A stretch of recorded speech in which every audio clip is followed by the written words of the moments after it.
Let's start on page 75, third paragraph. Just go over the doing of the fifth step again and talk a little bit about that.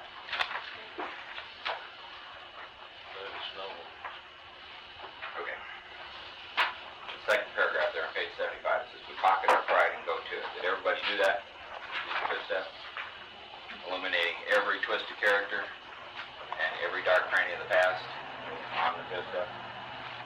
Once we have taken this step, withholding nothing, are you sure now that your house cleaning is complete? See, we are delighted.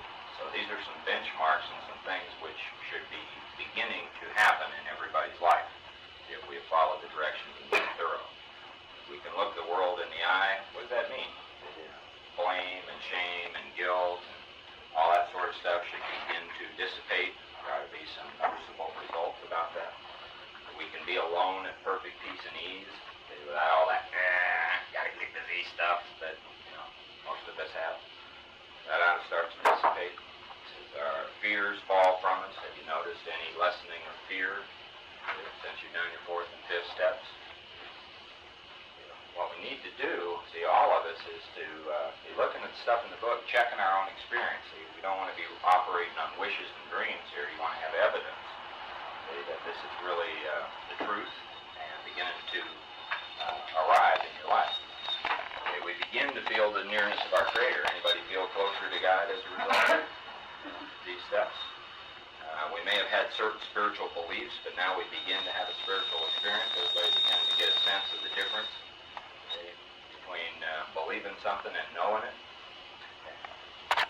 The feeling that the drink problem has disappeared will often come strongly. Anybody get that?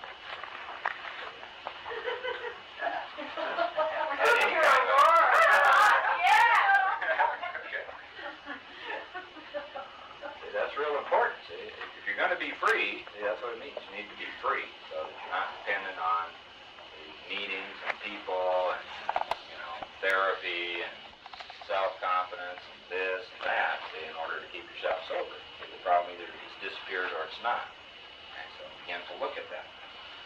We feel we're on the broad highway walking hand in hand with the spirit of the universe. Hey, this stuff works. I'm starting to get some results. It's noticeable. Okay, return. This is the end of the fifth step now. It says, returning home, we find a place where we can be quiet for an hour, carefully reviewing what we have done. Everybody do that? Okay, take at least an hour, go through the first 5 steps. Okay, ask yourself honestly about all that. Thank God from the bottom of our heart that we know Him better. Taking this book down from our shelf, we turn to the page which contains the 12 steps. Carefully reading the first 5 proposals, we ask if we have omitted anything, for we're building an arch through which we shall walk a free man at last. See, building an arch is a lot of work, but an arch is a pretty solid thing. Have you begun to notice that maybe you feel a little more solid in what you're doing?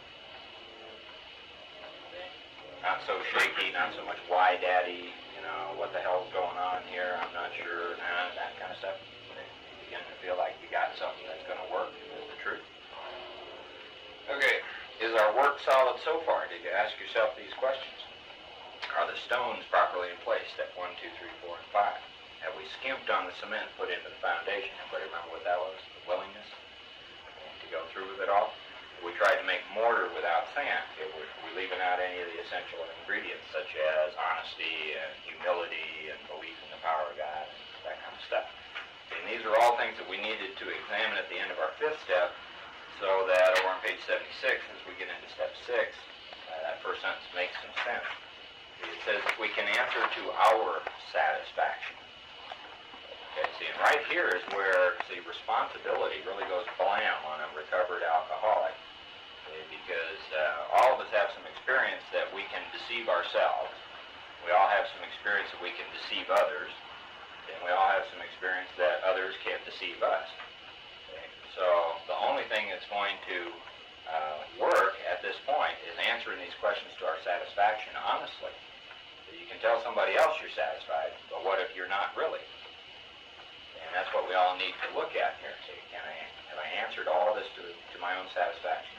Am I complete and thorough in steps 1 through 5? And the reason I'm kind of hitting on this hard is because this is the foundation now of what we're going to continue to do, which is all action. That's what steps 6 through 12 are all about. if, and that's a pretty big if, isn't it? So if we can answer to our satisfaction, we then look at step 6. We've emphasized willingness as being what? Indispensable. What does indispensable mean? Critical. Yeah, critical, you can't do without it, necessary, vital, all that. Okay. Are we now, what's now mean? Here in the present moment. Ready, everybody remember what ready means? You got to get ready to go to work, you got to get ready to do a lot of things. Yeah. So how are we getting ready here? By doing the first 5 steps, taking an honest look, to let God remove from us all the things which we have admitted are objectionable.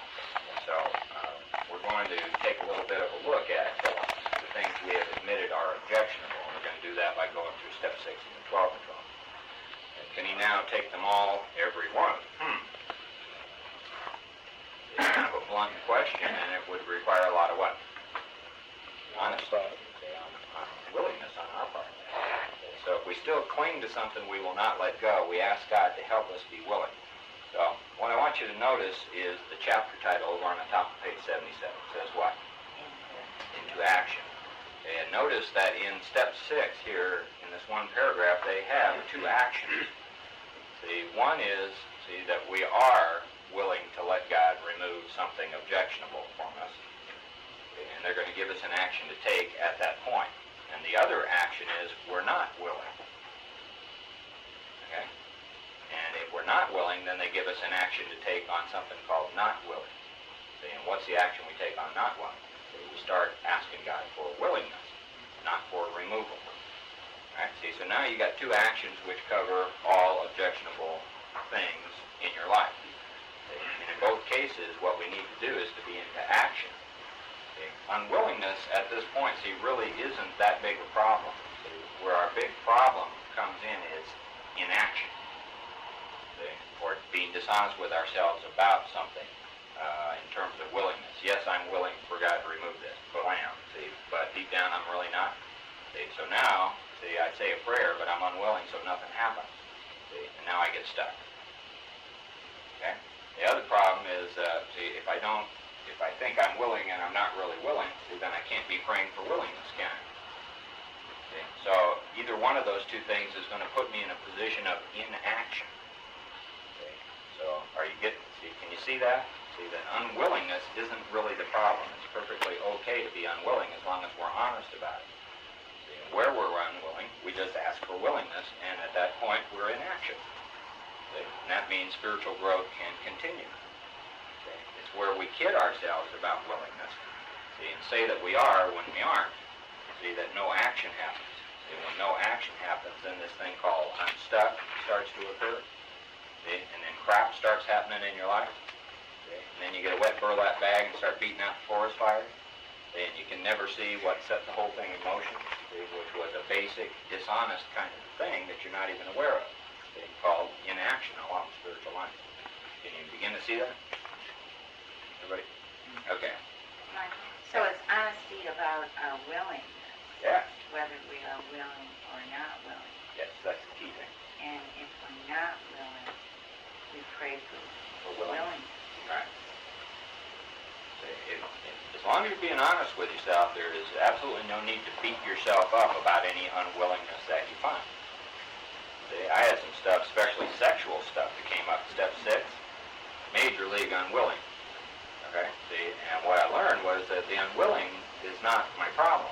See, it's if I try to force myself to be willing when I'm not, or kid myself about being willing when I'm not, see, all I need to do is to be humble enough to admit to God, as I understand Him, that I'm not willing. Here I am. I'm a human being who's not willing, and I need some willingness. Okay? And then I just start praying for willingness. That could take years. Who knows? Okay, so everybody getting that?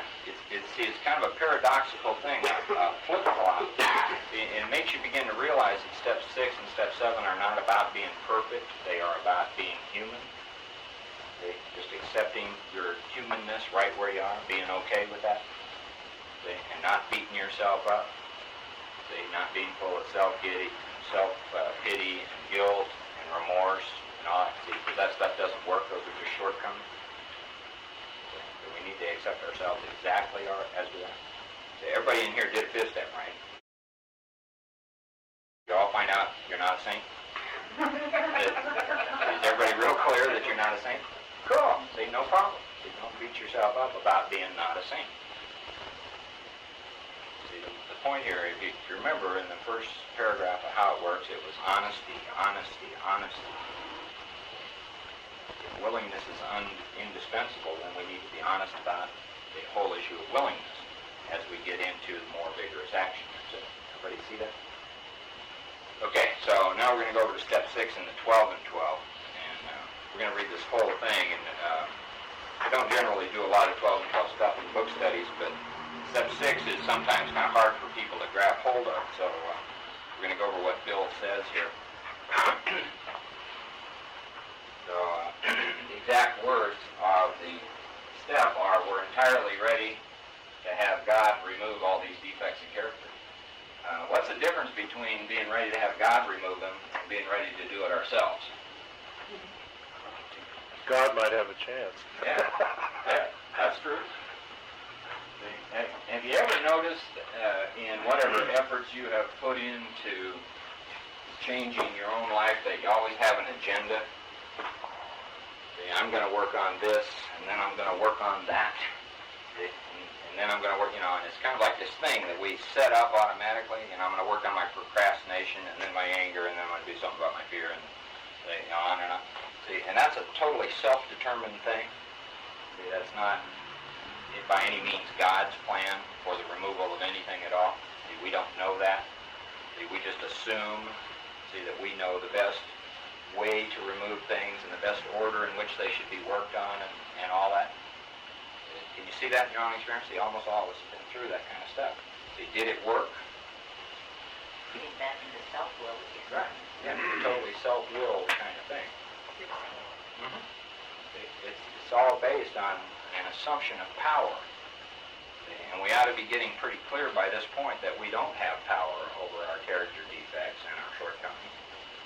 And that we need to be entirely ready to have God remove them, but that means we don't get the blueprints, doesn't it?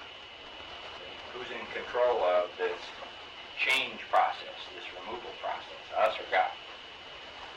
Who'd you turn your will and your life over to? If you read the words of step 6 very carefully, they're an awful lot like step 1, aren't they? It's pretty much just another admission of powerlessness, and unmanageability in terms of how our lives are going and how our character is and how it's going to be changed and all that sort of stuff. And if you look at step 7, it's an awful lot like step 2. It's another one of the you came to believe kind of steps. A solution to a powerless condition. Okay, so let's look at step 6 in the 12 problem. Okay, it says, first line says, this is the step that separates the men from the boys, the girls from the women. Okay, see, what is it actually that separates men from boys? So if I ask Daniel to come in here and stand next to Joe, see, what actually separates these two humans? Age is one thing. Maturity, sure. Growth.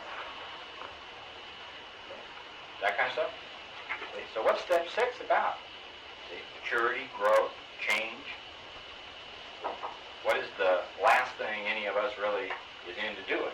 Change. Anybody have fear of change on your 5th step? See, it has a major fear. The unknown, what God wants for you and all that. See, people who don't change, see, never grow up. See, it just doesn't happen. See, so we all have to face the fact that change has to occur.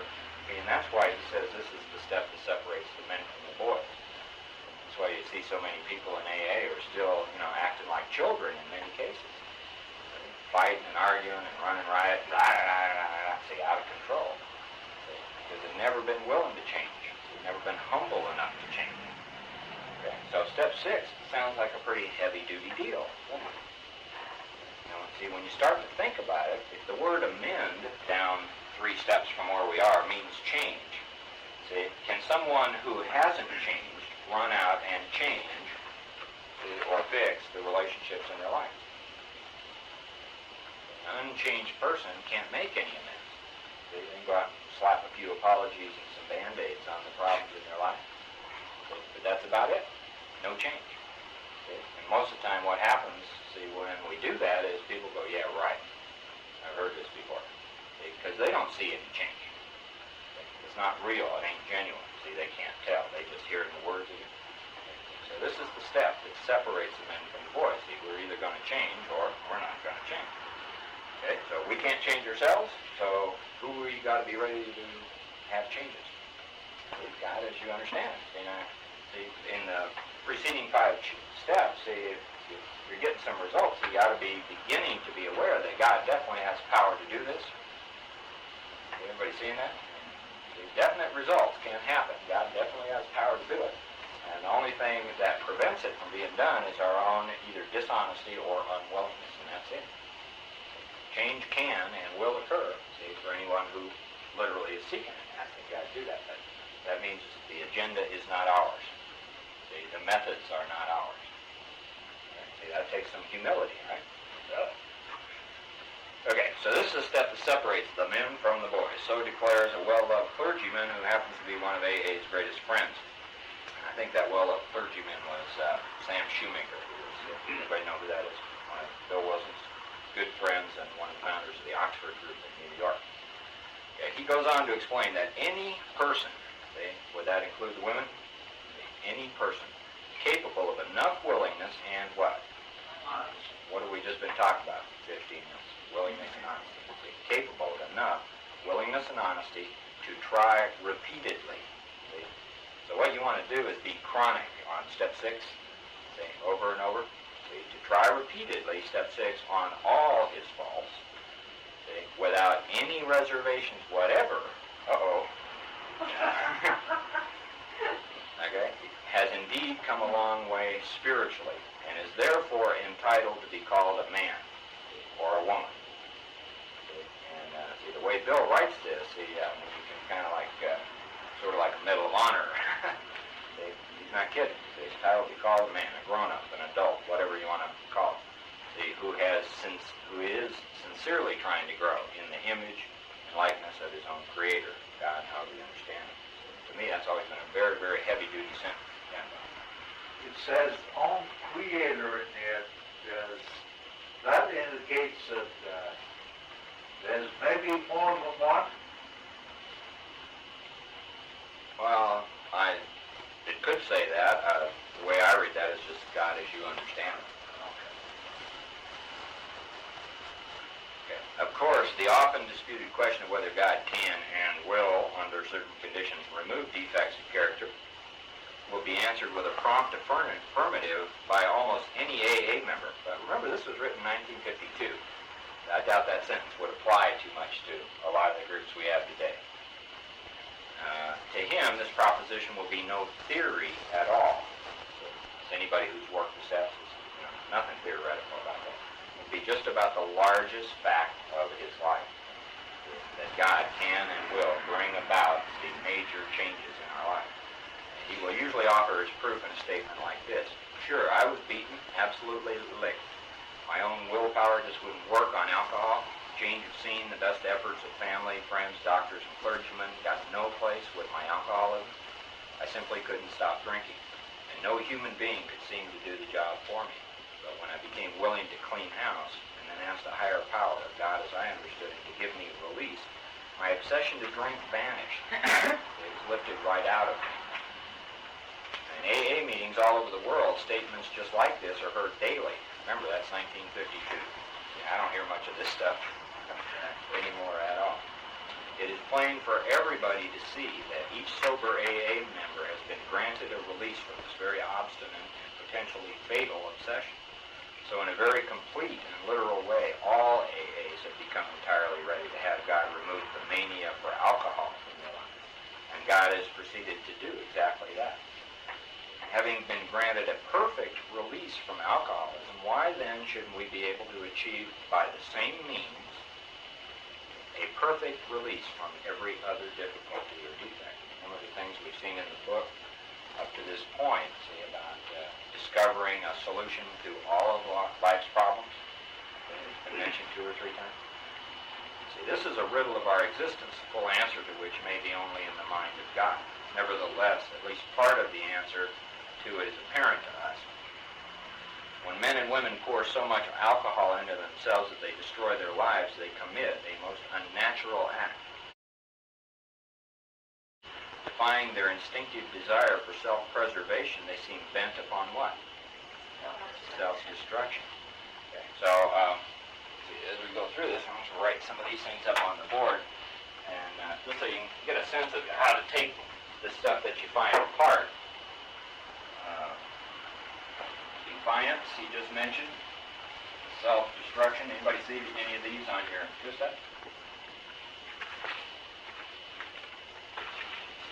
Might those be defects of character? See those in any area of your life? Defying their instinctive desire for self-preservation, being bent on self-destruction. They work against their own deepest instinct. As they are humbled by the terrific beating administered by alcohol, the grace of God can enter them and expel their obsession. Here, their powerful instinct to live can cooperate fully with their Creator's desire to give them what? New life. Ask you, is that what you're seeking? New life in terms of spiritual thing. For nature and God alike, of course, suicide. But most of our other difficulties don't fall under such a category at all. Every normal person wants, for example, to eat, to reproduce, to be somebody in the society of his fellows. And he wishes to be reasonably safe and secure as he tries to attain these things. Indeed, God made him that way. He did not design man to destroy himself by alcohol, but he did give man instincts to help him stay alive. It is nowhere evident, at least in this life, that our Creator expects us fully to eliminate our instinctual drives. What would you call that? Fully eliminate. Well, dead would be one thing. Eunuch would be another. Okay, so it's interesting kind of terms that are coming up. I'm thinking of something totally different. I'm thinking of a word called perfect.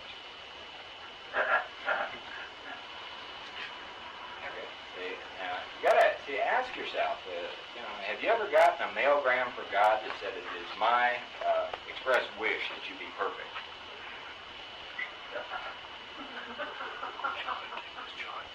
No.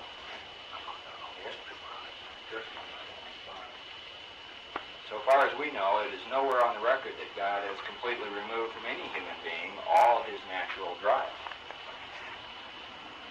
Since most of us are born with an abundance of natural desires,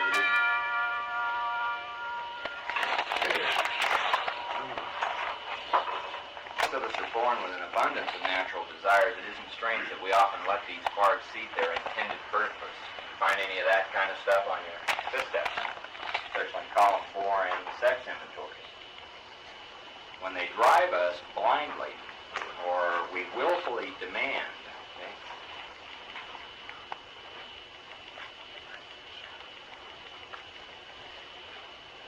find any demands on your inventory. We willfully demand that they supply us with more satisfactions or pleasures than are possible or due us. That is the point at which we depart from the degree of perfection. It isn't a departure from perfection. It's a departure from what? A degree of perfection. See, that God wishes for us here on earth. And that is the measure of our character defects, or if you wish, our sins. I'm not into the word sins, but if you are, you can look at character defects that way if it makes more sense to you. If we ask, God will certainly forgive our derelictions, but in no case does he render us white as snow and keep us that way without what? Our cooperation. Okay, is everybody starting to get over the idea that God is Santa Claus somehow, or is spiritual bail bondsman? There's definitely work that we need to do, see, that keeps the power coming and the things happening, all that kind of stuff. As long as we're willing to do it, it keeps happening. When we don't do it, stuff starts going on. Okay, let's see. That is something we are supposed to be willing to work toward ourselves. Remember page 60 in the big book? The point is that we are willing to grow along the spiritual line. Are you? Is everybody getting pretty clear about there's a task ahead? He asks only that we try as best we know how to make progress in the building of character. See, are we trying as best we know how if we don't pay any attention to any of the instructions that we find in the book? Just kind of like make up our own program. See, we can say I'm doing things to the best of my ability, but that's a pretty ignorant position, see, for someone in AA to be taking. So trying the best we know how means, hey, why don't we find the method by which this works and then do that? We put some effort into that. Okay, so step 6, we're entirely ready to have God remove all these defects of character, is AA's way of stating the best possible what? Attitude. The best possible attitude one can take in order to make a beginning on this what? Lifetime job. Has everybody, grasped that one? Say that we're not looking for instant perfection. It isn't necessary to go in and fill up the bathtub and stand on the water. See, that's not what we're talking about here. Okay. This does not mean that we expect all our character defects to be lifted out of us as the drive to drink was. A few of them may be, but with most of them we shall have to be content with patient improvement. Okay. That means there's what? Some work ahead. The key words, entirely ready. Okay, what does entire mean? Complete, whole. Okay, ready, it means prepared. Okay, underline the fact that we want to aim at the very best we know or can learn. Okay, are you doing that? Are you getting a sense of that? See, to start to aim at the best, see, that's possible. See, that's a totally different attitude for most of us. He's going to bring this up in a page or two. How many of us have this degree of readiness? See, if we're honest with ourselves, see, probably none of us. So, see, what does getting entirely ready mean? I mean, doing something, see, to attain this. See, in an absolute sense, practically nobody has it. See, the best we can do with all the honesty that we can suffer, or summon, is to try to have it. Okay? See, and for most of us, this is entirely new stuff, so you can expect to do what? Stumble some, make some mistakes, get stuck, all that, have a few collisions, be mistaken, misunderstand, see, all that human kind of stuff, is that likely to go on? See? A lot of unknowns. Yeah, lots of unknowns as well. Even then, the best of us will discover to our dismay that there is always a sticking point, a point at which we shall say, no, I can't give this up yet. See? No kidding. See, one of the things I'm pretty clear about when somebody walks up and tells me, oh yeah, I'm totally willing to have all my defects of character removed, see, probably not haven't looked into this far enough. Now, thorough enough. Okay, so no, I can't give this up yet. And we shall often tread on even more dangerous ground, and this is very dangerous ground when we cry, this I will never give up. Okay, because why? See, once we say that, what have we done? We've closed our mind. All right, action will stop. See, growth will stop. Collisions will start. See, and splat is in the future. That's it. Okay, so such is the power of our instincts to overreach themselves. See, so as you get further and further into this, you become more and more aware of what the words cunning, baffling, and powerful mean. Has anybody have you seen any examples in yourself of things like self-deception and all that kind of stuff, and it's like you're not even aware of it? See, those kind of things start to happen? Yeah, see, this cunning, baffling, and powerful is no joke. Absolutely no joke. So, no matter how far we have progressed, desires will always be found which oppose the grace of God. All right? Now, underline those words, will always be found. And ask yourself, who's going to find them? See, and how can you find them if you aren't looking?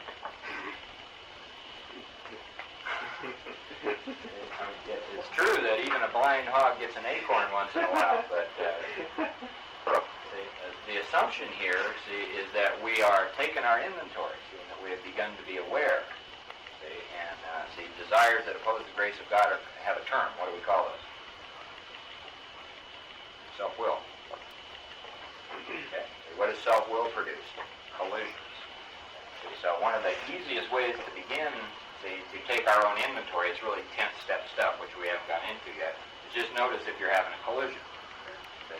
Anytime you're having a collision, you can pretty much conclude you're running on self-will. See, and then you say you back up from there. Okay, now what's going on? See, this can't be God's will. See, God's will is not about colliding with people. Okay, some who feel they have done well. Anybody feel that way? People who feel they've done well probably haven't learned too much about humility, right? But on the other hand, see, we're going to be talking a lot about taking your inventory, and we're going to be talking a lot about negative stuff, see, because that's the nature of all this. See, we don't get very far and learn all that much from our successes. See, that doesn't mean to, take a wet burlap bag and say, oh, no, nothing good has happened.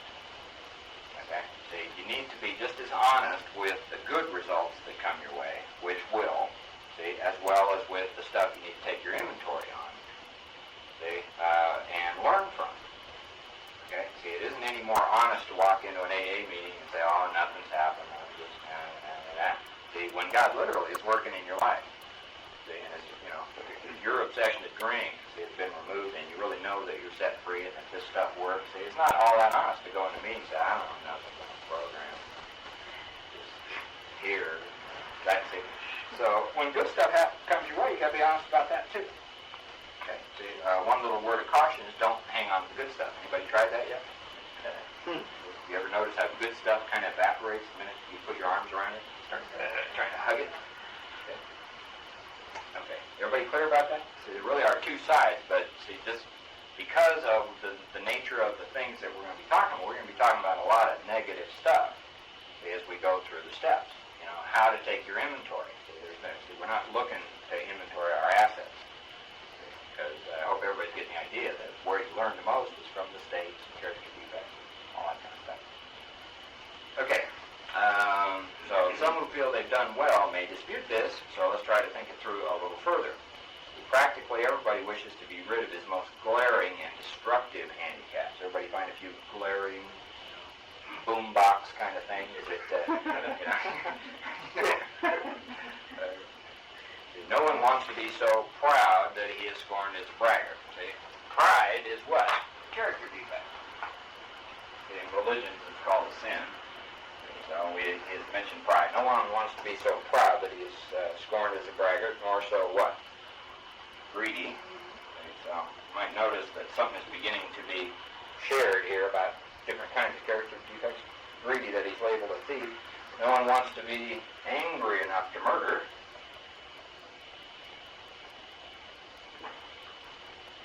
Lustful enough to rape, gluttonous enough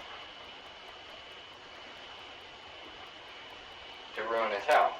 See, no one wants to be agonized by the chronic pain of envy, or to be paralyzed by what? Sloth. See, which is, everybody know what sloth is? Sloth. Procrastination or laziness. Okay. And, a lot of us, get a little confused about sloth because, see, we're workaholics in the world, busy people, see, but when it comes to the program, our own inventory, spiritual principles, major league, three-toed, hanging upside down tree sloth. Okay. They say, it's just stuff that we got to start being honest with ourselves.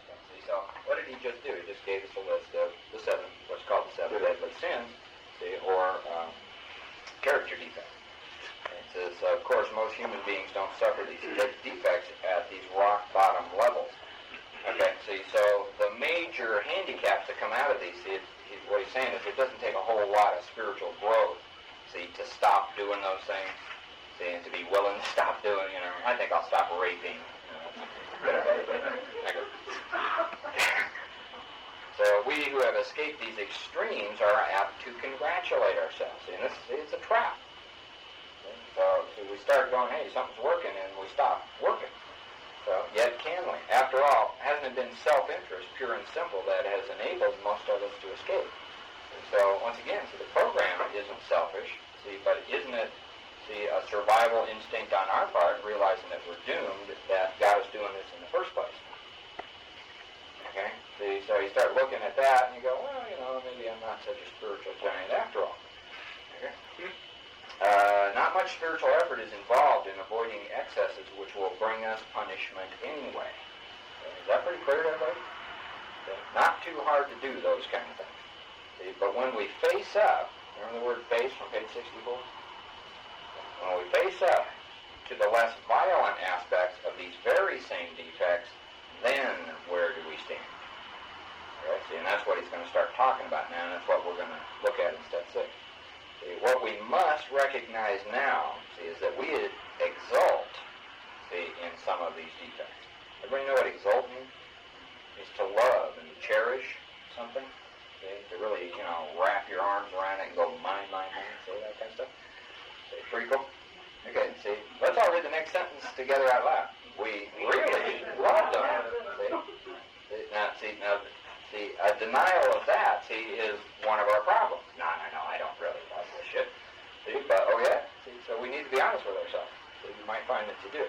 See, who, for example, doesn't like to feel just a little superior, see, to the next person? See, where's that come from? See, don't you do that? We all do that?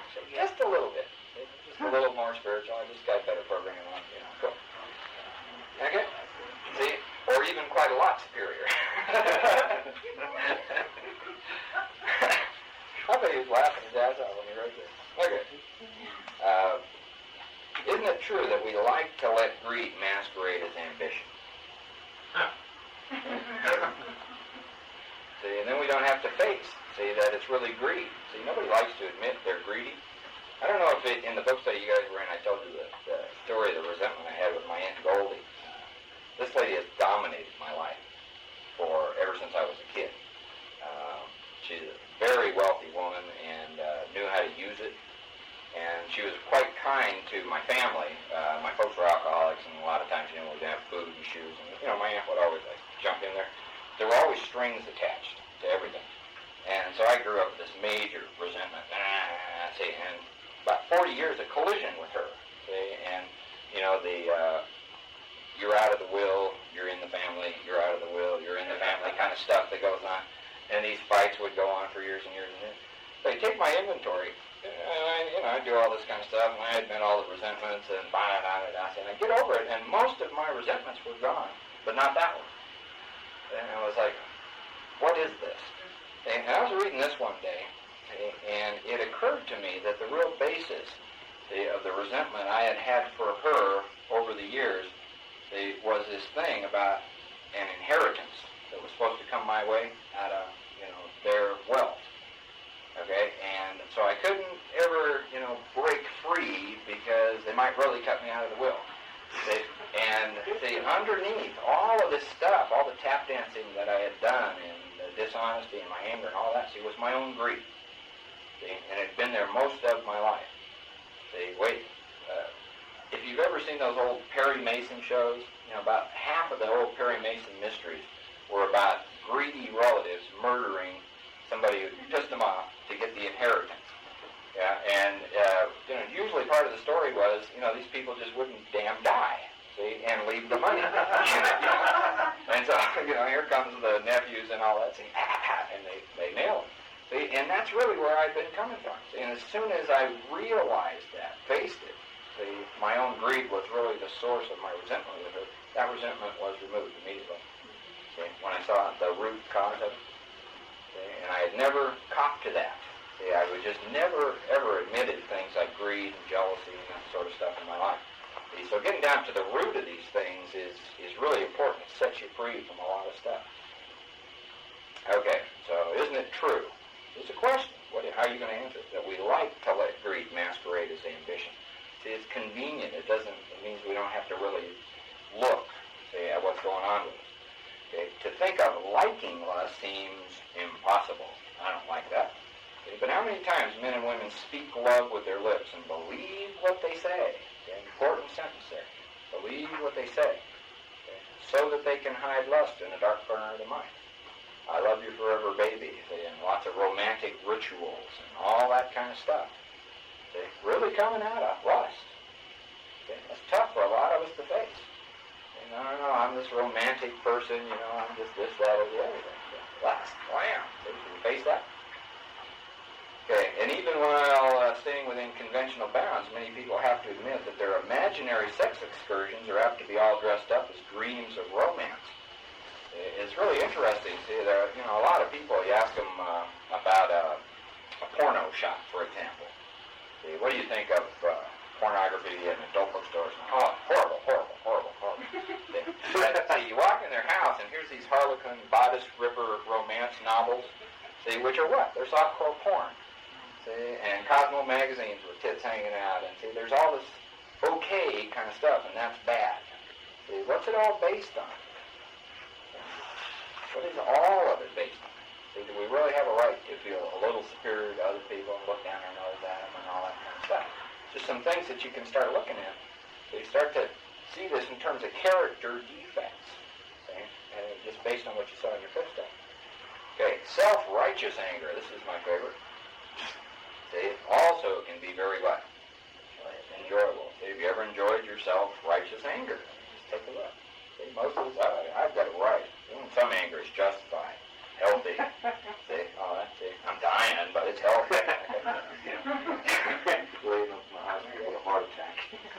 Okay, in a perverse way, perverse, remember, means self-will. It's one of the definitions, and you might look the word up in a good dictionary and find out all the meanings of perverse. It's pretty interesting. See, we can actually take satisfaction from the fact that many people annoy us. See? That's kind of an amazing thing to start to look at, see, but we enjoy being annoyed so we can be right and judge and have opinions and gossip and see all that stuff and stuff. Okay, for it brings a comfortable feeling of superiority. The gossip barbed with our anger, a polite form of what? Yeah, see, ask yourself, do you gossip? What's really going on when you do? It's a pretty major character defect that most of us have. And I used to think only women did it. And I found out when I did my sex inventory that that's false. That I've been gossiping all my life. A polite form of murder by character assassination has its satisfactions for us too. Anybody ever seen that? There's this lady, Joan Rivers, a comedian. She has a talk show that's on TV, and it's like based on gossip. So that's the whole deal. It's really amazing. Okay? Yeah. Okay, so gossip barbed with our anger, a polite form of murder by character assassination. Next time you find yourself gossiping, just remember that what you're doing is politely murdering somebody's character. It might make you think, hey, maybe this is not God's will. Okay, so it has its satisfactions for us too. Here we are not trying to help those we criticize. What is this attitude that we're trying to gain as a result of working the steps? Attitude of service. Constant thought of others, how we can help meet their needs. See, gossip is one thing that doesn't do that. Self-pity is something that doesn't do that. Guilt doesn't do it. Justifying things that aren't working doesn't do it. There's a lot of things that don't help, and don't work. Okay, we need to find those and get them rooted out so that we can be free to help, give some service. So here we're not trying to help those we criticize. We're trying to proclaim our own life. Righteousness. Yeah. Everybody, I'm sure, has heard the saying, most people would rather be right than happy. I think there's some real truth to that. It certainly was, isn't it? Okay, when gluttony is less than ruinous, we have a milder word for that, too. We call it taking our comfort. I just have a healthy boy with a good appetite. That kind of stuff. We live in a world riddled with envy. Is that true? Do you live in a world riddled with envy? Ever envied anybody? You know anybody who envies anybody? Do you see it anywhere? To a greater or less degree, everybody is infected with it. Now, I don't know what your experience is, what you began to see on your fourth and fifth step, but I was riddled with it to a great degree. And I had never called it that. I always had some other terms for it. Sometimes I call my envy ambition. I call it a lot of things. But I never called it envy because I didn't want to admit I was envious, jealous, and greedy, and all that kind of stuff. So Sometimes self-righteous anger comes out of envy too. Could. Sure could. It's, these things, when you start looking at things, they have their roots kind of all over. We're going to talk about that in a few minutes. So, it says, to a greater or less degree, everybody's infected with it. You got to ask yourself, am I infected with envy? What's the evidence? How can I see that in myself? From this defect, we must surely get a warped, definite satisfaction. Everybody remember what warp means? To bend and twist. So bent and twisted, yet definite satisfaction. And it was pretty warping for me. I could see that envy and some of these other things had definitely given me a very distorted view of what's valuable in life and valuable in terms of relationships. I valued, I was going to defend to the death healthy anger and healthy fear. That's a pretty warped view of these things. But I had it. And the way I found those things was by just continuing to take my inventory and putting these things into practice and start looking, for yourself. Okay. Else, why would we consume such great amount of time wishing for what we have not? Do you do that? You waste time wishing for things that you want and wish you had and don't have, and God damn it, how am I going to get it? Most of us do. Okay? Rather than working for it. Or angrily looking for attributes we shall never have, instead of adjusting to that fact and accepting it. Boom. This is where I am. This is what I need to do. I used to do that with my sponsor a lot. He's out there running around doing all the spiritual stuff. I'm back here just getting angry on a daily basis. I'm trying to be that instead of, facing what I have, doing what he did to get rid of his. Okay. And how often we work hard with no better motive than to be secure and slothful later on. We call that retiring. Consider, too, our talents for procrastination. Anybody talented in that area? Pretty good. Well, it's a reason. There's a reason it's not called amateur procrastination. This is procrastination. Yeah, because we aren't amateurs at it, right? I can procrastinate with the best of them. Well, I'm still trying to keep my amateur status until after the Olympics. Consider, too, our talent for procrastination, which is really sloth in 5 syllables. Nearly anyone could submit a good list of such defects as these, and few of us would seriously think of giving them up, at least until they cause us excessive misery. And that's one of the things I began to find. I had claimed an awful lot of willingness at step 6 that I really didn't have. And so as misery piled up in various areas of my life, that's what made me a little bit more ready to have these things removed and to be honest about them. Okay, so see, what you can expect is if you can't find the willingness and the honesty to actually put this step into practice in your life, so you can expect an increasing amount of misery popping up from these things. See, and stuckness, and confusion, and all that sort of stuff coming out of it. See, because remember, all this stuff is progressive. See, and if the problem isn't solved, then it's going to continue and get worse. And so, see, that's where the responsibility for all this can't be put on anybody else but each of us individually. See, we're either going to take this seriously or we're not. We're seriously trying to grow in God's will and view for us, or we're not seriously trying to do that.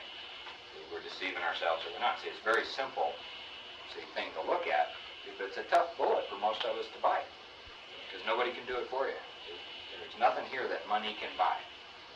Not a single thing here that money can buy. Not a single thing here that can be lied about. See, things either become true or they don't. See, and they're all things that arrive in our lives as a result of the power greater than ourselves. Yeah. This is what I call a guarantee of the program. I didn't hear you. I say this is what I call a guarantee of the program. Unless we're ready to look at these and seriously think of giving them up, it will cost us excessive misery. It's guaranteed. Okay. There are lots of promises, and not all of them are fun. Okay, last line on page 67 says, some people, of course, may conclude that they are indeed ready to have all such defects taken from them, But even these people, if they construct a list, and that's what we're going to do now, it's the real reason I wanted to read this whole thing, was so that we could talk about constructing a list. A way to take a thorough view of this.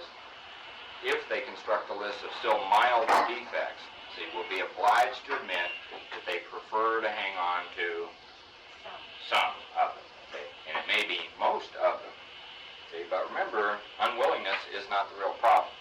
See, it's dishonesty and inaction that is the real problem. So as long as we're honest about, what we want to hang on to, we're not going to get in that much trouble. And what you'll find also, see, is that if you're honest about unwillingness, that will alleviate a whole lot of the misery that comes from the inaction and the dishonesty. See, you'll still have the character defect, see, but the misery that comes along with inaction and dishonesty, see, won't be there. Okay, so therefore it seems plain. So does it seem plain to you? See, that few of us can quickly or easily become ready to aim at spiritual and moral perfection. See, do you really want to be perfect? Anybody here want to be? See, we're all perfectionists and idealists, right? Have been most of our life, but see, it comes right down to, do you really want to be perfect spiritually and morally? See, I don't think any of us really, really want to do that. So there's a danger in that. See, it's okay to have that point of view, but there is a danger in it. It says we want to settle for only as much perfection as will get us by. See? And then comes a danger in that, according, of course, to our various and sundry ideas of what will get us by. See? And that's called my own program. See, my own agenda. I'm working on it. See, and all that kind of stuff. See, and that can get very dangerous, see, if you're an alcoholic. So the difference between the boys and the men, see, and the girls and the women, see, growing up, see, and all that, is the difference between striving for a self-determined objective, see, our own agenda, and for the perfect objective, which is God's. And that's where we all need to be really honest with ourselves here at step 6. Whose will do you really want to do? See, and what path are you going to follow? We all got lots of, I've done this myself. I hear it in meetings all the time. Somebody will be sitting there. I'm just sure God wants me to marry this woman or that guy or get this job. You ever hear that stuff? It's a totally self-determined objective going on, and somebody saying this is God's will. See, and this is self-delusion going on in the person. See, but we really, really, really want to believe it because that's what we really, really, really want to have happen. See, so I can understand why people do that. See, I've done it myself. And I also understand that it can present some serious problems in a person's life, especially if they want to recover. Okay, so many will at once ask, how can we accept the entire implication of step 6? Why, that is perfection. See, this sounds like a hard question, but practically speaking, it isn't.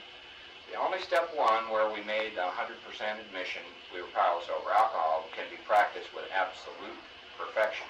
The remaining 11 steps state perfect ideals. They are goals towards which we look, and the measuring sticks by which we estimate our progress. Seen in this light, step 6 is still difficult, but not at all impossible. See, and I hope you're really beginning to see what he's saying there. See, this is not about being a perfect white light experience, cosmic cowboy at step 6. About, see, accepting your faults, whatever they are, see, accepting your imperfections and your character defects, whatever they are, facing them, see, turning them over to God, see, and becoming willing. To have change arrive in your life. Not trying to be perfect, just be willing to be human, admit you got some work to do. So it's really, you see what he's saying? And most, a lot of us hang on to this perfectionism kind of thing, and it really gets in the way of our growth. Okay. The only urgent thing is that we do what? You try. Yeah. What's the chapter title of chapter 6? Into action. You got to start, willingness is indispensable, and keep into action. So the real point is that we are willing to grow along spiritual lines. So, major leaps and bounds and all that is not the big deal. Lots of cosmic insight is not the big deal. Action is the big deal. Okay? Action, you got a spiritual defense. No action, you're on your own. The umbrella's closed, you're going to get wet. Okay.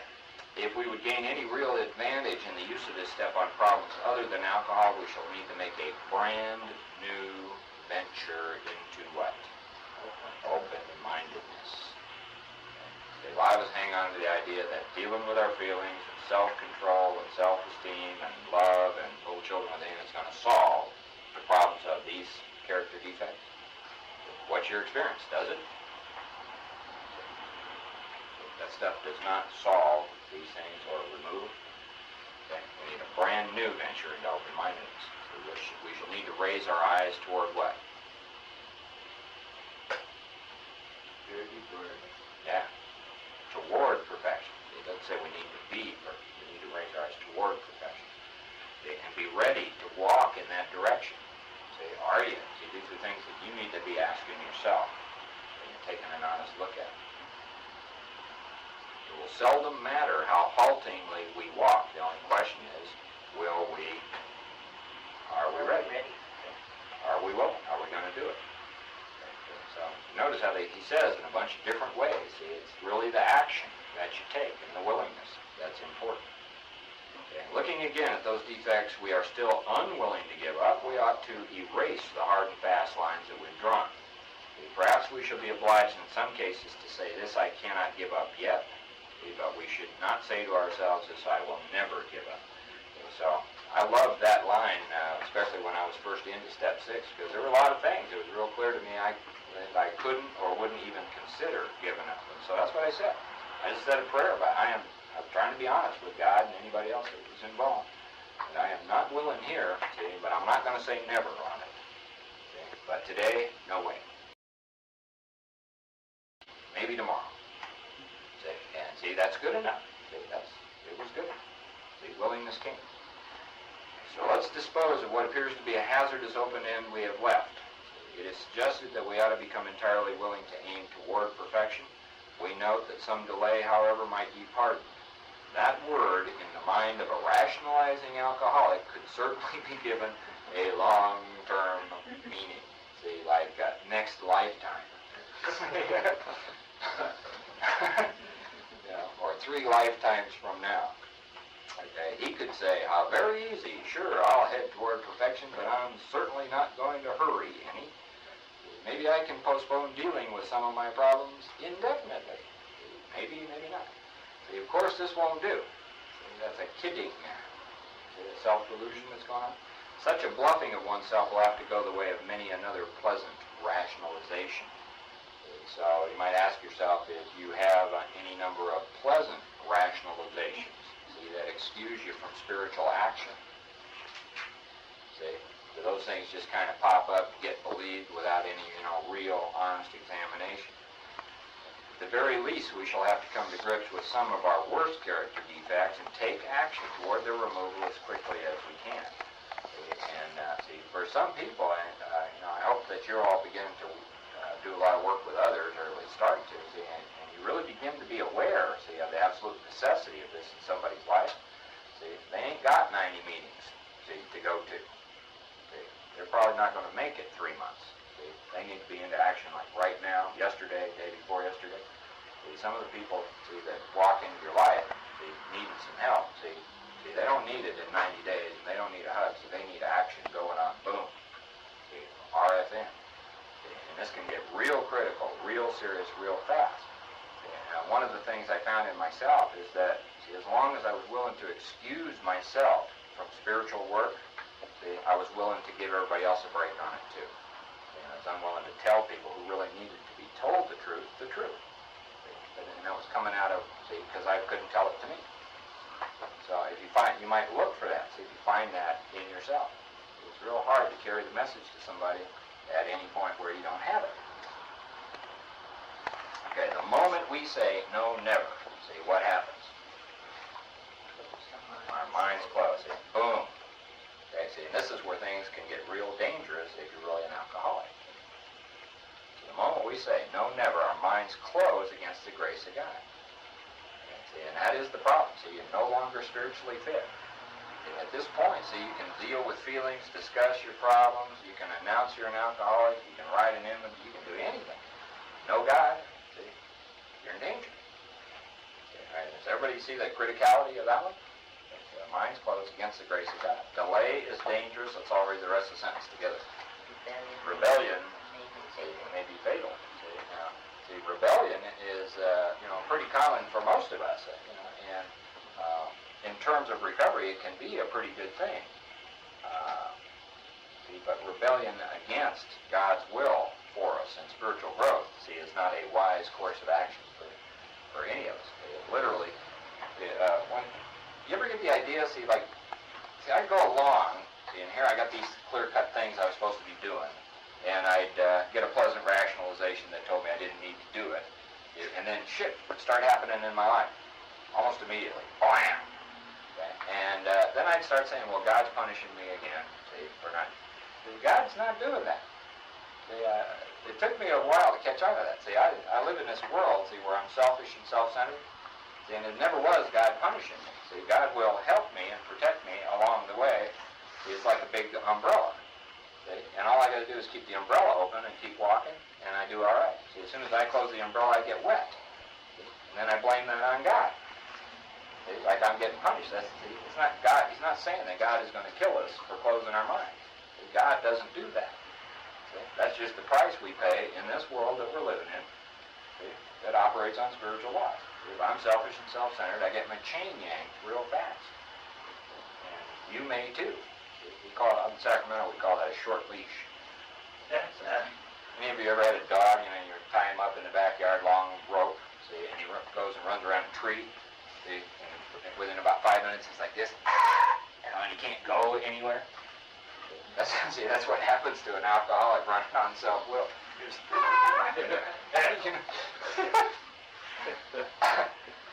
Okay, so delay is dangerous. So you got to see, what does delay look like in your life? See what goes on with you when you delay and rebel and all that. See? Delay is dangerous. Rebellion may be fatal. See? And this is the exact point at which we abandon limited objectives. See, self-determined objectives, our own agendas, all that kind of stuff. See, and move toward God's will for us. So it's really almost like a decision point one more time. Okay? It's not a perfection point. Everybody pretty clear about that? All right, now, let's see. Let's go back to the book and talk about the list that they mentioned over here on page 68 about constructing a list.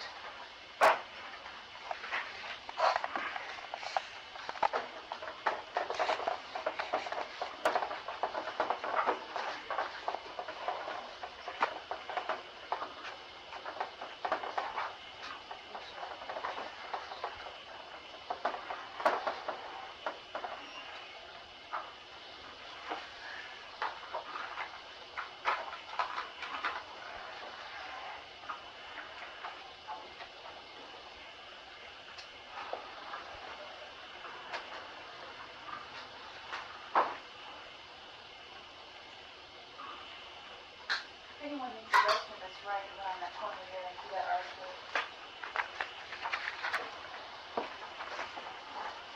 We gotta go. We can take a break. Okay. Okay. Now, if you would, go back to page 13. Bill's story. Here's Bill, detoxing in the hospital. See, he takes the Oxford steps. See, but all 12 steps are there on page 13.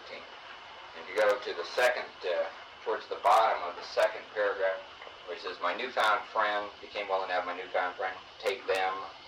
He has ruthlessly faced his sins, his fourth step, became willing to have his newfound friend, take them away. And it says two things. Number one is root, the other one is branch. Did you mark 6 and 7 there? Yeah. You want to do the book study? Okay, now we're going to take a look at that. A lot of people get confused about step 6 and 7, what's the difference and what does all this mean and all that kind of stuff. Okay, if we look at root as something under the surface or in us, inside us, branch is something above the surface or outside of us. Okay, so where do character defects exist? If you got lust, where is it? It's not outside, it's on the inside. See, outside it may look like I love you, baby. See, inside it may look like lust. Okay? So, if we put, we'll call this the soil of selfishness right here. We'll just write some of these character defects here. Anger, pride, sloth, greed, gluttony. What did I leave off? Envy. most people put fear down here also as a character defect inside. And it's just something that you can look at.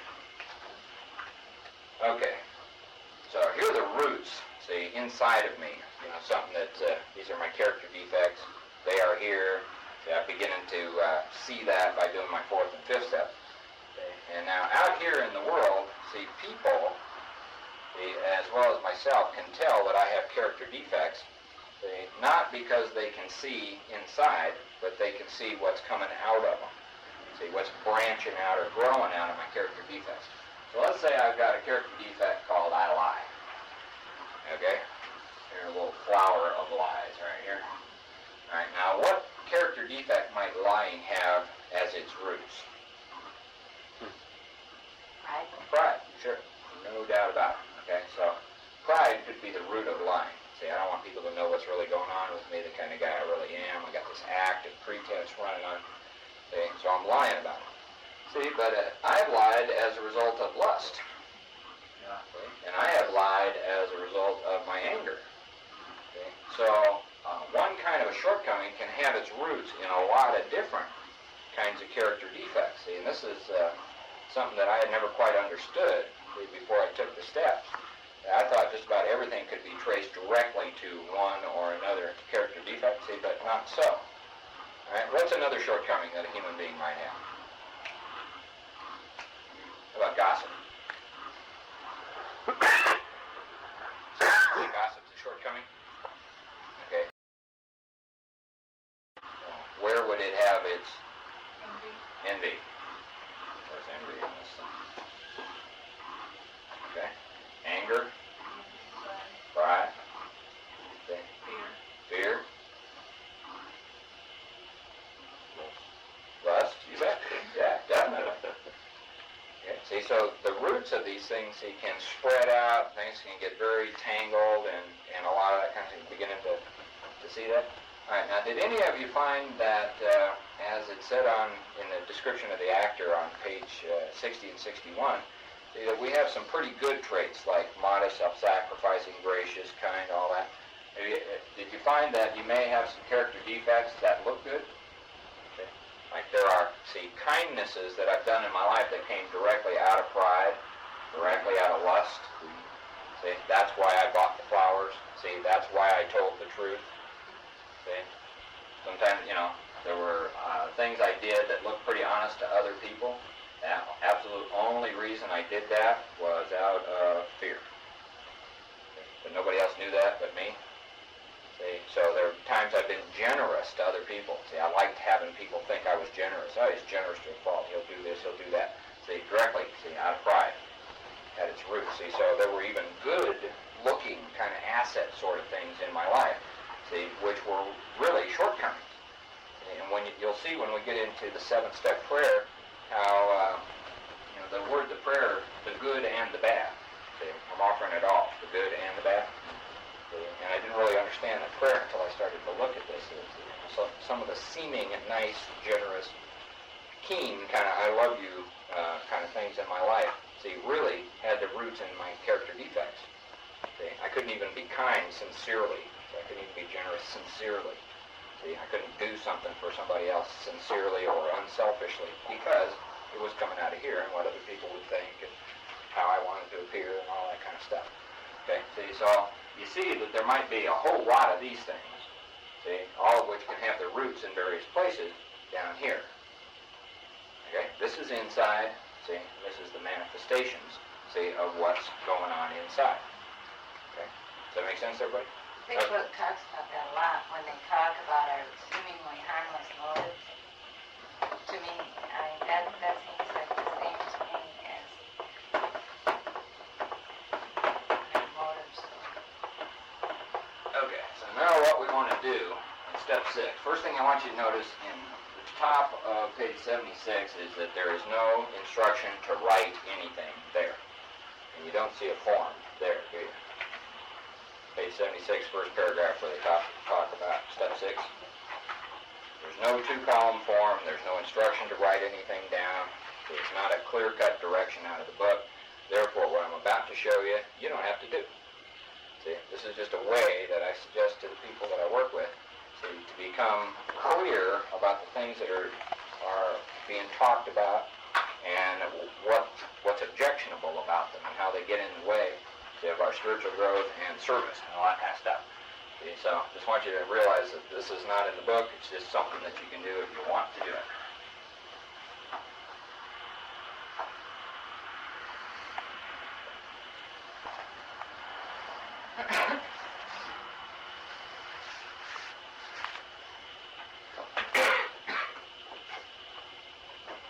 Let's make a two-column deal like this.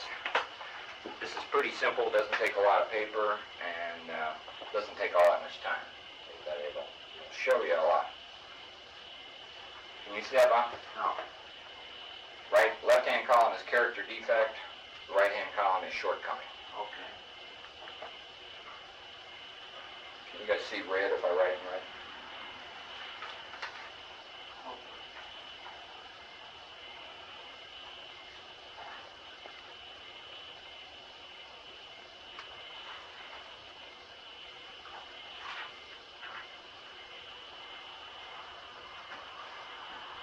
Okay, everybody got it?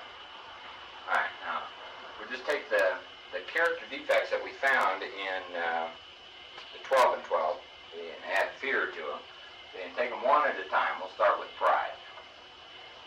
Okay? First thing you need to do is now go to a dictionary, a good dictionary, find the definition of pride, see, and put it right here. Okay. What is pride according to your dictionary? And copy it out, put it down on paper. See? Then take an honest look at what does that definition mean to me in my own experience. See? What do I see now that I've done step 1, 2, 3, 4, and 5 in terms of pride, see, as a character defect? You know, what I want to see is the manifestations of pride in my life. See, my shortcomings. Okay, so the first thing I need to do is have a pretty clear understanding what pride actually is. Don't want to be misinformed about that. Then I want to start to ask myself, what are my shortcomings based on my character defect called pride? So what would some shortcomings based on pride be? We can start with lying. What else? Now, lust is its own character defect. Might cause you to lie about sexual stuff, but it caused me to brag or to boast, to exaggerate.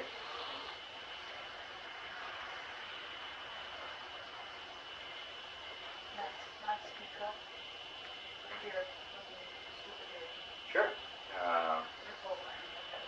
Okay, well, we'll just put down not speak up or be shy or, whatever else.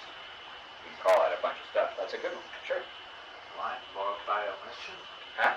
Lying by omission? Oh, yeah. Omit truth or, overlook things. See, there can be a bunch. Huh? See, a lot of the pretense in my life, the macho stuff that I did a lot of times, all that manly kind of stuff, a lot of the romantic pretense, a lot of the competence kind of pretense. I put lots of acts and pretense in my life. So you're pretty much based on pride and fear. So what I just put out, it's not about taking, a long inventory. I just wrote down pretense. But pretense in my life was a major deal. I've been full of it. Lots of areas, work, women, family, pretending, covering up, Drink more than you. Yeah. But Sure. compulsive buying or something, you buy a lot of stuff that you don't even need out of pride, just kind of trying to take people to Sure. Joneses and that kind of stuff. Conspicuous consumerism. Whatever. Sure. Yeah. Whatever, I'm guilty of it. Yeah, so you start looking into this a little bit more. See, and you might find, that you're going to come up with a pretty good sized list, see, of things that are going on in your life, see, that are coming out of a character defect. See, how about excessive concern for appearance and clothes and all that kind of stuff. But what do you call that when you put other people down because you want to look better or you want to, without being a gossip, that's telling something about them, but, like saying, but she's really such and such. She just Conceit. wasn't so heavy, or, just do something about that gray hair or something. Really, it's kind of from pride. Judgmental. Maybe that's what it is. Judgment. Yeah. So for that, you know what I mean? when you're really judging other people, usually it's because you're judging them in a negative, but it's coming out of your own pride. So. Okay, see. Also, see, don't look at this just in terms of those kind of things. Look at problems you have in your life, like bad decisions, and indecision, and see, procrastination, indecisiveness. Not asking for help. Yeah, not asking for help. Ignorance, see, is a direct result of pride in many cases. See, there's lots of stuff. See, not knowing how to handle a situation in your family or somebody you're working with, all that kind of stuff. See, and just getting stuck in many, many areas of our life. So, look at, what you would ordinarily consider the mundane problems of your life. See, and begin to see if you can trace them, see, to roots in yourself. See, not, this is a problem that is unconnected, see, with what's going on in me. See, it's quite possibly connected with what's going on in me. Does that make sense? See, and this would, remember they call this a brand new venture into open-mindedness? So begin to look at, the crap that's going on in our life in a totally different way. See, the interesting thing about this is once you grab hold of this, it's really no fun to face, but you begin to see, then you don't have to live in crap. See, once you begin to see that there's a solution, to all the stuff that you're beginning to look at. Okay, see, there again. So, what you do, is this with every character defect. So you do it with pride, put down the definition, then look through your life. See, what kind of stuff goes on in your life that you can see is directly attributable, to character defect, pride. And then go to envy, greed, lust, gluttony. Look them all up, be real clear. See what kind of applicability they have to your life. Right? See, one of the things that you will notice immediately is there will start to be duplication. See, things that were up here will be here, see, and you'll start to see that thing that has to do with the roots. See, put lust as the next one, lying will come up. See, okay, pretense will come up. See, all that sort of stuff. Okay, see, so one more time, see, just keep this brief, factual.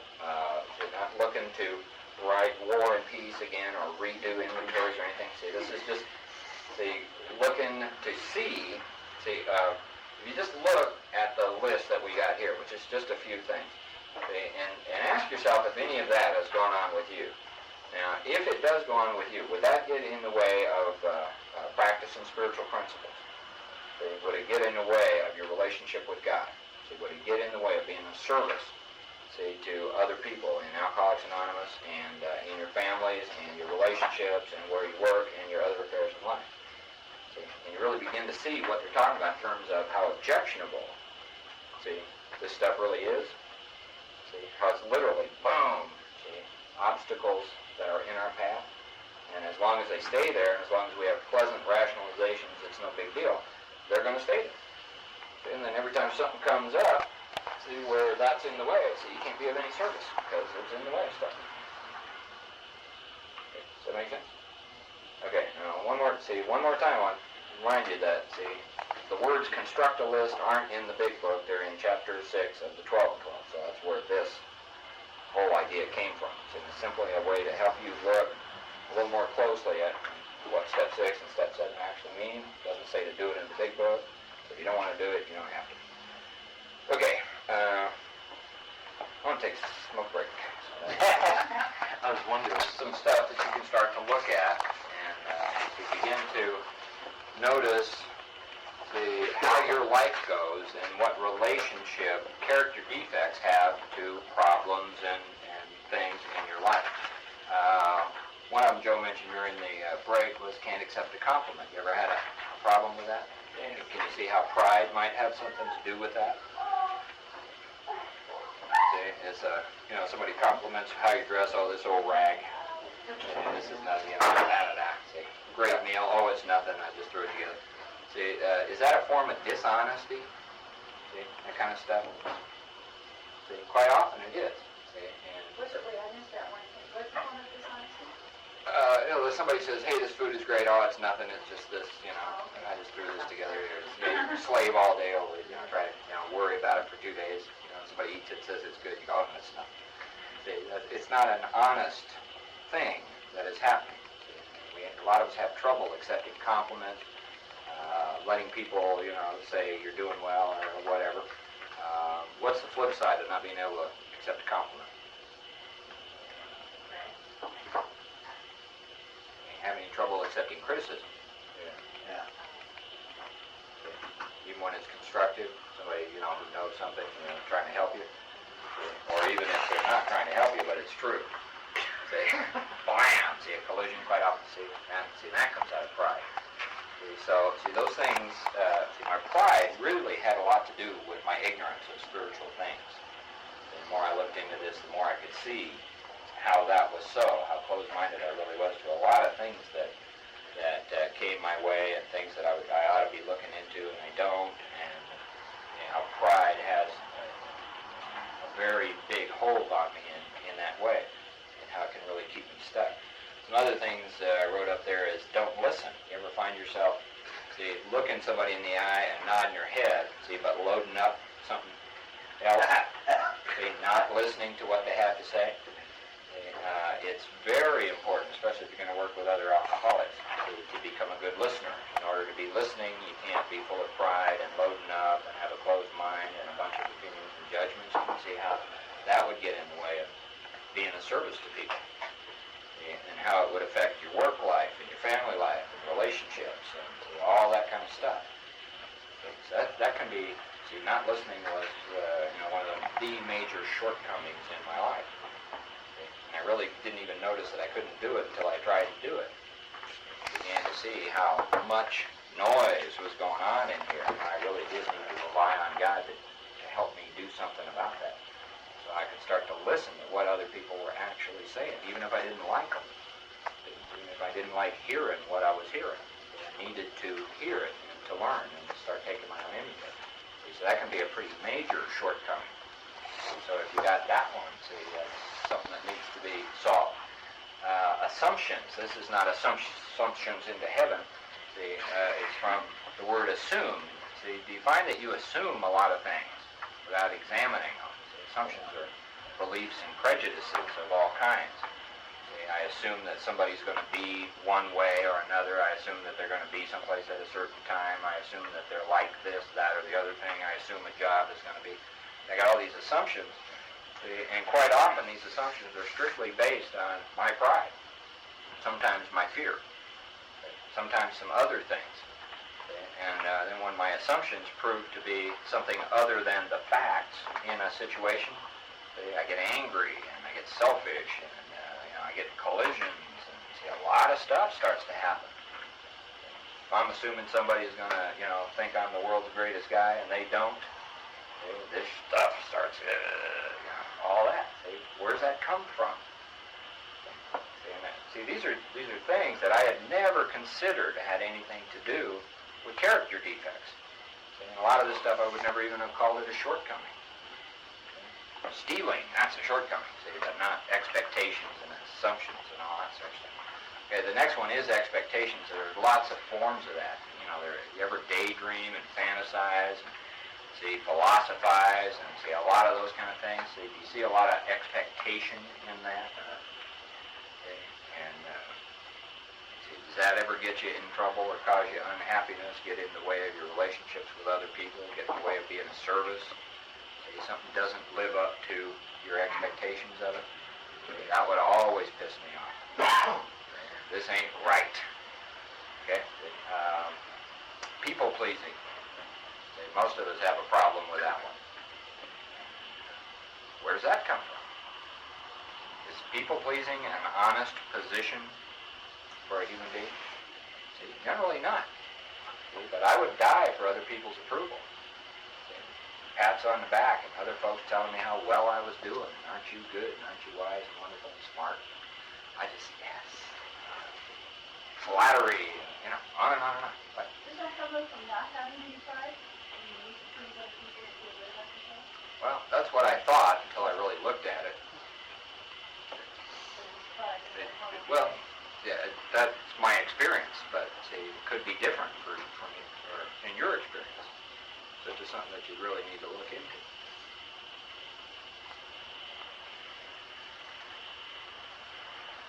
Next one is lectures. Anybody lecture anybody else?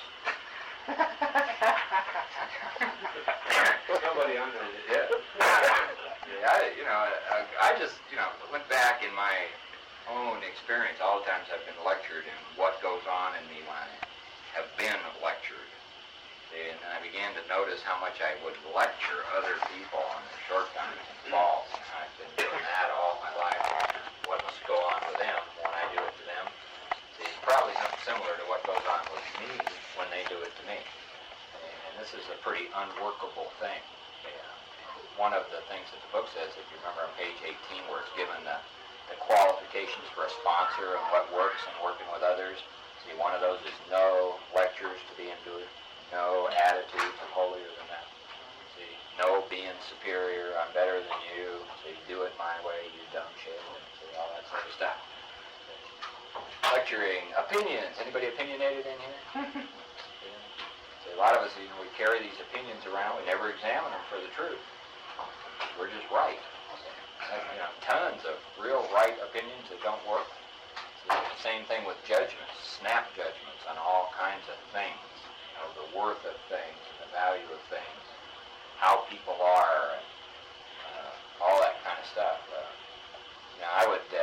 It would even get into working with others. I would have my big book underlined and highlighted and da-da-da-da-da. And then I'd be working with somebody else like Joe.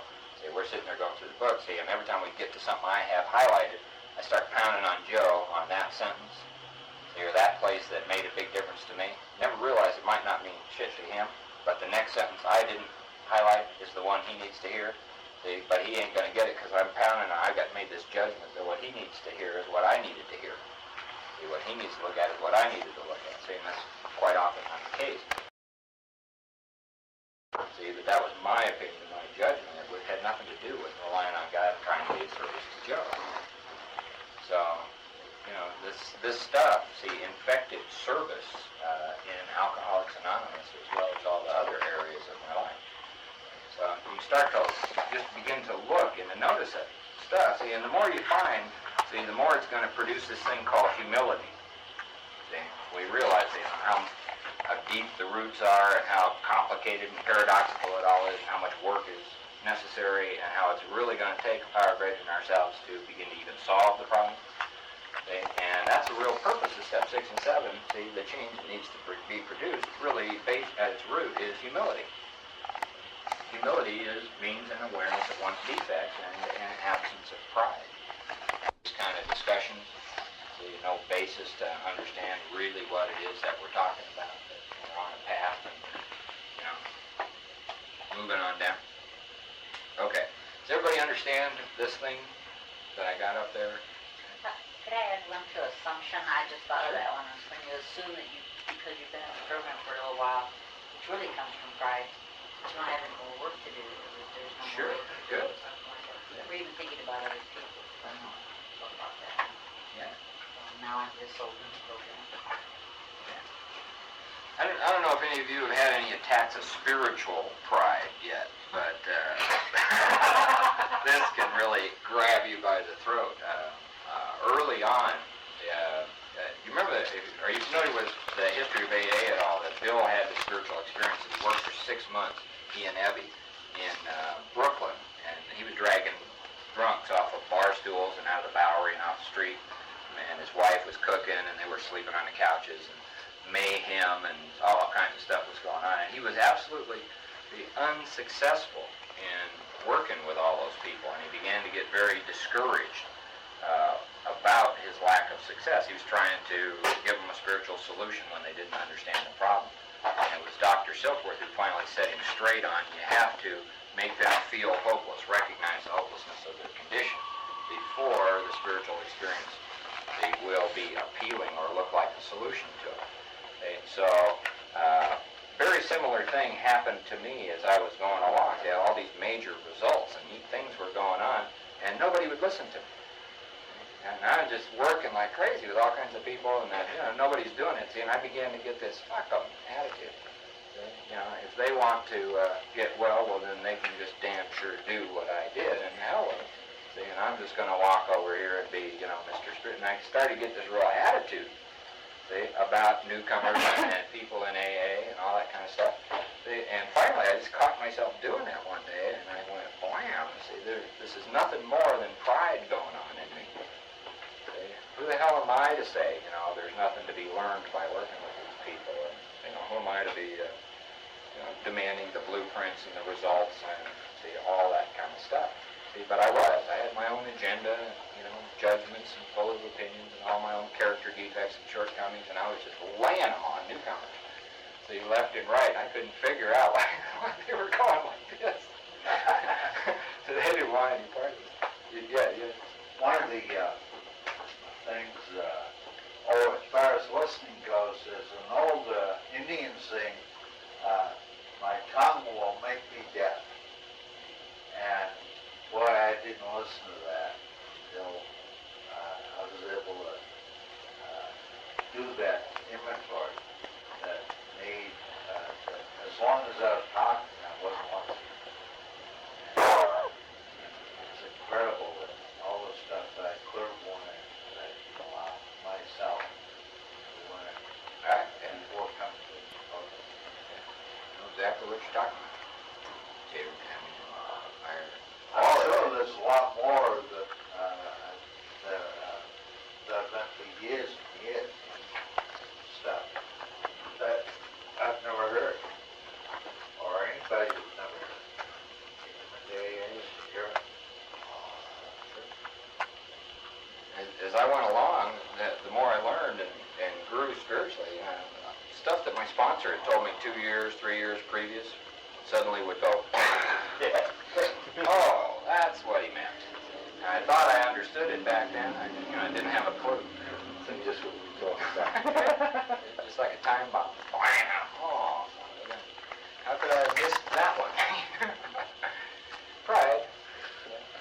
It's one of the worst things about pride is that it really does keep us ignorant. All right. Anybody else? You got any more questions about step 6? Anything about step 6? Beginning to get a pretty clear view of it.